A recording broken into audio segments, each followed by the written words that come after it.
வச்ச மாமனவ யாரு பாடுகிற பாட்டுல தானியும் அத கூறு யாரிடத்தில் உன் மனசு போச்சு நூல போல உன் உடம்பு ஆச்சு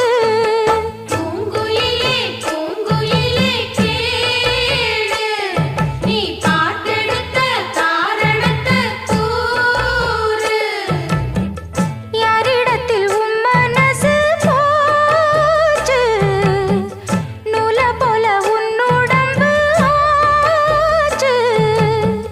வட்டமிட்டு சுத்தும் கண்ணு வீச்சு வாய விட்டு போனதென்ன பேச்சு